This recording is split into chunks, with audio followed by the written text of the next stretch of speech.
Geoffroy Caillé, rédacteur en chef du Figaro Histoire. Le 29 mai 1453, Constantinople tombait aux mains des Ottomans après 55 jours de siège. Le Figaro Histoire fait le grand récit de cette bataille épique et retrace l'histoire tumultueuse de l'Empire byzantin. Le Figaro Histoire, 1453, les derniers jours de Constantinople, en vente chez votre marchand de journaux.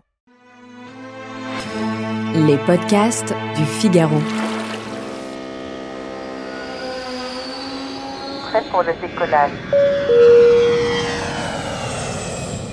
Ça y est, c'est les vacances. Vous allez pouvoir bouquiner dans un hamac, vous prélasser en bord de plage, faire quelques longueurs dans la piscine, bref, prendre du temps pour vous. Mais soudain, c'est le drame. Sitôt vos vacances bien méritées commencées, vous êtes pris d'étranges symptômes. Fatigue, maux de tête, gorge qui gratte. Est-ce que vous avez attrapé un rhume, une angine, une grippe, le Covid ? Peut-être rien de tout ça. Vous avez très probablement été frappé par la maladie des loisirs. Alors qu'est-ce qui se cache derrière et surtout, comment éviter ça ? On doit ce terme au psychologue néerlandais Ad Vingerhout. En 2002, il fait paraître avec d'autres chercheurs une étude dans la revue scientifique Psychotherapy and Psychosomatics. Dedans, il interroge plus de 2000 personnes et, d'après ses résultats, ce sont 2 à 3% d'entre elles qui souffrent de ce syndrome à chaque fois qu'elles partent en vacances, et même parfois les week-ends.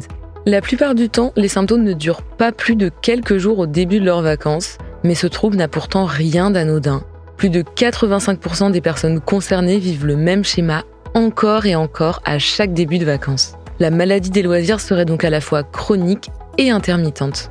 Et côté symptômes, tout dépend de la personne touchée. Certains vont ressentir une extrême fatigue et des douleurs musculaires. D'autres auront des migraines et d'autres encore des nausées. Et presque tout le monde peut être touché, mais ce sont les personnes sous pression avec une charge de travail élevée qui en souffrent le plus. Mais pourquoi tombe-t-on malade au moment où on est censé être dans les meilleures dispositions pour se reposer ?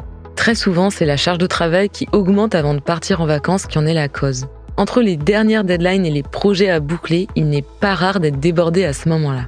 Et notre stress et notre adrénaline augmentent eux aussi. Ensemble, ils boostent notre organisme et le rendent plus résistant aux agressions extérieures, donc aux maladies. Mais dès que notre corps se relâche, c'est la porte ouverte aux infections. D'autant plus que tout ce stress nous a parfois fait perdre le sommeil, ce qui a fragilisé notre système immunitaire.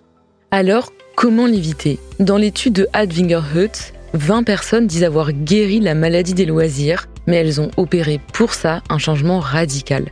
Une grande partie d'entre elles affirment avoir changé d'emploi pour y arriver. Si ce n'est pas dans vos plans, voici nos conseils. Déjà, si vous vous êtes reconnu dans ces symptômes et que vous tombez systématiquement malade en vacances, faites le point. Interrogez-vous avant tout sur votre charge et votre rythme de travail. Analysez l'ambiance qui règne au bureau, les rapports que vous entretenez avec votre hiérarchie et le sens que vous trouvez à aller au boulot tous les matins. Peut-être que vous devrez opérer certains changements. Par exemple, ménagez-vous plus de temps de pause pour vous détendre pendant la journée. Et de manière générale, interrogez-vous également sur votre rapport au stress. Les deux vont souvent de pair. Aussi, apprenez à être plus à l'écoute de votre corps, même en période chargée.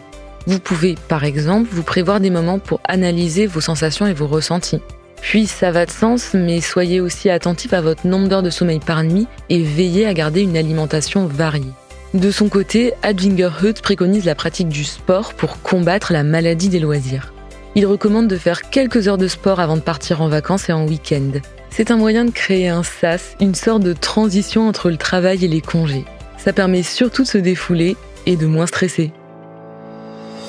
Merci d'avoir écouté ce podcast. Je suis Julie Malo, journaliste au Figaro. Vous pouvez retrouver Question Voyage sur Figaro Radio, le site du Figaro et toutes les plateformes d'écoute. Si vous avez aimé cet épisode, n'hésitez pas à vous abonner et à laisser votre avis. À bientôt.